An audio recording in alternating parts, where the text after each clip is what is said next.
Aujourd'hui, on vous explique, on vous rabâche que si vous mettez pas le bon style de bière dans la bonne forme de verre, vous allez foirer votre expérience de dégustation. C'est la catastrophe. Vous allez rater votre vie, aller en enfer. Et si vous renvoyez pas l'email à 10 personnes, c'est 10 ans de malheur. En gros, si vous mettez pas l'Orval dans un verre Orval, vous êtes une énorme merde. Le truc, c'est que depuis la démocratisation du verre et que les marques s'emparent un petit peu de cet univers, les formes censées optimiser votre expérience de dégustation, il y en a quoi? 1 milliard! Et je vous parle que des verres d'aujourd'hui, parce que depuis 20 000 ans qu'on boit de la bière, on a vu passer des trucs étranges. Des pailles de 2 mètres en Afrique pour l'apéro avec les poteaux, les chopes allemandes avec un couvercle pour protéger des mouches, des pintes en cuir, les fameux blackjack quand le verre était encore trop cher pour la populace. Je vous passe les cornes et les amphores pleines de grumeaux. Du coup, avant qu'on s'engouffre dans ce tunnel de quel verre va avec quel style, j'ai eu envie de vous présenter les 5 contenants les plus originaux que j'ai pu rencontrer de hier jusqu'à aujourd'hui. Et puis surtout, à la fin de la vidéo, vous aurez 4 nouveaux jeux à boire. On commence d'ailleurs avec celui dont la seule raison d'exister est un jeu à boire, le passe-glace. Le verre qui se passe. En fait, c'est un verre, au cas où vous l'auriez pas compris. Rien compris, moi. On retrouve plutôt en Europe centrale, entre le 16e et le 18e, et qui peut avoir pas mal de versions différentes, mais il aura toujours plus ou moins la même gueule. Un gros cylindre sur un pied, avec des traits qui forment une sorte de graduation. Le but, c'est de s'arrêter pile poil sur le trait en une seule gorgée. Si on arrive, on passe le verre à la personne suivante, qui fait de même jusqu'au trait suivant. Mais si on n'y arrive pas, si on dépasse par exemple, il faut qu'on boive jusqu'au trait suivant. Et c'est là que ça peut devenir rigolo. C'est la seule règle, faut pas dépasser. C'est comme du coloriage, mais pour adultes. Et vu que la précision descend au fur et à mesure que l'ébriété augmente, les dernières parties se finissent par un joyeux enchaînement de cul sec et de galettes. Aujourd'hui, ils sont assez difficiles à trouver, mais si jamais vous voulez revivre l'histoire, avec des élastiques, ça devrait le faire.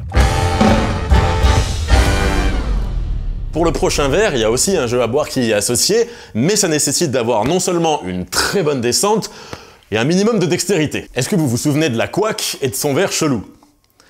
Il est dégueulasse, je l'ai pas utilisé depuis la vidéo sur la couac. On va pas revenir sur les origines douteuses de ce qu'ils appellent le verre du cocher. En fait, tout ce qu'il faut savoir, c'est que cette forme de verre-là, elle existe depuis bien plus longtemps, elle existe depuis le XVIIe siècle en Angleterre, et en plus vénère. Je vous présente le Yard of Ale, qu'on appelle aussi Long Glass, le Cambridge Yard Glass, le L Glass, ou encore le Yardie, pour les intimes. Pourquoi? Parce qu'il mesure 1 yard, donc déjà à peu près 91 cm, et qu'on le remplissait d'ale, de bière, pour l'équivalent de 3 pintes. Le but du jeu, vous vous en doutez, c'est de se siffler un Yardie le plus rapidement possible, ou à minima, réussir à boire quelques gorgées sans s'en mettre partout, et c'est clairement pas le genre de truc qu'il faut faire le jour où on a mis sa plus belle chemise ou son plus beau t-shirt. Le record est à 5 secondes, ce qui est assez insane. Trop dégueulasse! Mais ce qui est encore plus fou, c'est que l'ancien record a été détenu par Bob Hawke, le premier ministre australien. Ah que salut, Bob l'éponge! En 1954, il avait placé la barre à 11 secondes, ce qui est plus qu'honorable, et malgré lui, puisque son cul sec a été lié à une histoire de sanctions parce qu'il avait pas la bonne tenue pendant qu'il était à Oxford. Les sanctions à Oxford. Après, j'en connais un qui aurait pu éclater le record pour peu qu'on remplace l'ale anglaise par de la Corona. Pour réussir l'exploit, parce que c'est un exploit, il y en a qui ont mis au point des techniques, comme de faire tourner lentement le verre pour minimiser les appels d'air et éviter de se manger une grosse vague de bière dans la gueule. Même Gordon Ramsay a voulu faire son malin, et ça a pas duré longtemps. Par-ci, par-là, en Angleterre, il y a encore quelques pubs qui s'appellent le Yard of Ale, en référence à cette pratique. Et d'ailleurs, si un jour vous tombez dessus, souvent ils sont accrochés au mur, n'hésitez pas à tenter l'expérience. Allez, pour le troisième, on fait une toute petite pause sur les jeux à boire. Là, on est plus sur de la comptine. Laissez-moi vous raconter la légende des 3 pintes de lait. Charles Quint, c'était un empereur. Il avait un territoire si vaste qu'on disait que le soleil ne s'y couchait jamais vraiment. Et en plus de ça, il aimait aussi beaucoup la bière. Mec, je suis bourré. Rollen, c'est une petite ville belge, tranquille, dans laquelle ce cher Charles s'arrêtait souvent avant d'aller à la chasse. Là-bas, les habitants avaient pris l'habitude de boire dans des chopes qui n'avaient pas de anse. Sachant que l'empereur allait bientôt passer, ils lui ont quand même préparé une belle chope en terre cuite avec une belle anse, spécialement pour lui et lui montrer qu'il connaissait les bonnes manières. Les offrements pour Dame Béatrice la poufiasse. Charles arrive, avec sa team, il va se poser dans son auberge habituelle, et là, la serveuse arrive avec toute la meilleure intention du monde, sauf qu'elle lui tend, attendez j'en ai une, la magnifique chope, en la tenant elle-même par la anse. Du coup, il y a une sorte de moment de malaise où elle lui tend comme ça, et lui, il fait bah... Donc l'empereur la saisit comme il peut, et puis il leur dit bah faites-moi-en une à 2 anses pour la prochaine fois. Et ils le firent. La prochaine fois arrive, Charles Quint repasse par la même auberge, on lui apporte une bière dans la nouvelle chope à 2 anses, toute pimpante, mais la serveuse lui tend en la tenant par les deux anses. Il serait pas un peu consanguin, hein, Olen? Oh non! Faut qu'on rire de tout. Oh non, pas ça! Mais Queen, c'est un empereur patient. Faites-moi dans une à 3 onces pour la prochaine fois. La prochaine fois arrive, la chope à 3 onces est prête. Ça devrait le faire. Sauf que non. Sauf que non, parce que la serveuse lui tend la chope à 3 onces avec la troisième orientée vers elle. Personnellement, j'aurais brûlé la ville, mais non, Quint est un homme bon, et c'est pour ça qu'il existe une chope à 4 anses qui porte son nom, et qu'aujourd'hui à Olen, vous pouvez retrouver une fontaine avec 3 chopes qui rappellent cette légende.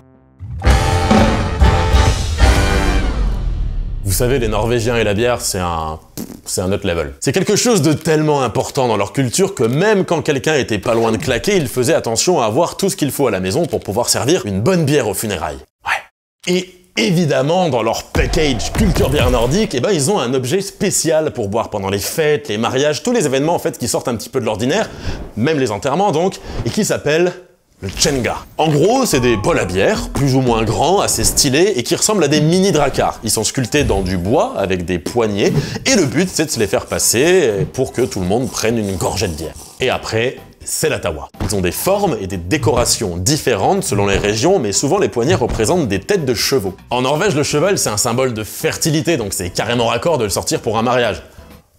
Un peu moins pour un enterrement. Parfois, il y a même des Tjenga géants remplis de bière avec des plus petits qui flottent à la surface, sculptés en forme d'oiseau par exemple. C'est comme si vous aviez des gobelets qui flottaient dans un punch, mais en plus badass. C'est typiquement le genre d'objet qui a été sculpté lors de longues soirées d'hiver au coin du feu, à la main, avec le même bois qui a été utilisé pour construire la ferme, le bateau et la niche du chien. Enfin, du loup. Les Norvégiens ont des loups. Oui. Du coup, ce sont des objets qui sont chargés symboliquement, qui sont investis émotionnellement, et il y a un petit jeu qui va avec. Allez, parce que je vous aime, petite démonstration.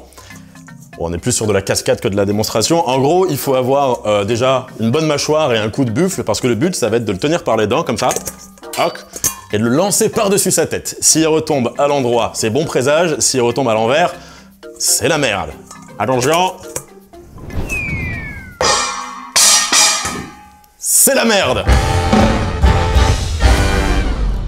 Ok, on arrive à cette fameuse botte. Qu'est-ce qui s'est passé? Pourquoi? Oh, c'est super, je m'appelle Quentin, je veux des pieds. Déjà, contrairement à ce que tout le monde pense, ça ne s'appelle pas Das Boot ou Beer Boot. Ça s'appelle un Bierstiefel. Beer pour bière, Stiefel pour botte, parce que Das Boot, en allemand, ça veut dire le bateau, donc rien à voir. Et si vous voulez avoir un Allemand qui se fout de votre gueule, allez lui demander à boire une bière dans Das Boot, ça marche à tous les coups. Ok. Ça vient d'où? Ce qu'on entend le plus, c'est cette histoire où, lors d'une bataille inconnue, un général prussien, dont on ne connaît pas le nom, motive ses troupes en leur promettant qu'en cas de victoire, il boirait de la bière directement depuis sa botte. On est d'accord, c'est plutôt une drôle de façon de motiver ses troupes. Très bizarre.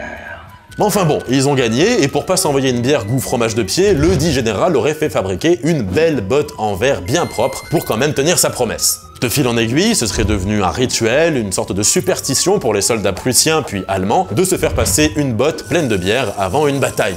En tout cas, c'est la légende qui revient le plus souvent. Mais, quand on cherche un peu, on se rend compte que les verres en forme de botte existaient déjà en Angleterre au 19e siècle. C'était plutôt une fantaisie réservée aux richoux qui faisaient de l'équitation ou se pavanaient dans leur club de chasse fancy d'époque, mais ça existait déjà. Et si on cherche encore un peu, eh ben on se rend compte que ça existait depuis bien plus longtemps. On a retrouvé des contenants en forme de chaussures sur certains sites qui datent de l'Antiquité, comme celui-là qui est conservé dans un musée en Ukraine. De plus en plus bizarre.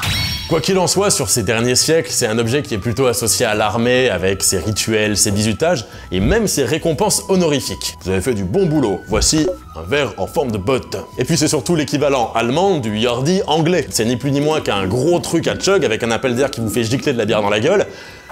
Évidemment, il y a un petit jeu qui va avec, mais il est légèrement différent du Jordi. C'est plus compétitif. Voyez ça comme une sorte de passage de relais. Ça se fait en équipe, chacun a son Bierstiefel rempli, le premier commence à boire, et le suivant ne peut commencer qu'une fois que le précédent a terminé et posé sa botte sur la table. La première équipe à poser la dernière botte vide sur la table gagne. Mais en réalité, comme tout le monde finit bourré, tout le monde gagne. Oui. Donc ça, là, ce qu'on a vu aujourd'hui, c'était une petite mise en bouche sur l'univers merveilleux de la verrerie dans la bière, et la prochaine fois, on verra comment associer un style à un verre pour sublimer l'art de la dégustation. À moins qu'on vous raconte de la merde depuis très longtemps. Mais ça, on le verra dans la prochaine vidéo. Non, pas la prochaine, mais très bientôt. Alors pensez à vous abonner pour pas rater les prochaines vidéos. Et puis moi, il me reste plus qu'à vous dire portez-vous bien, à la prochaine, force et houblon!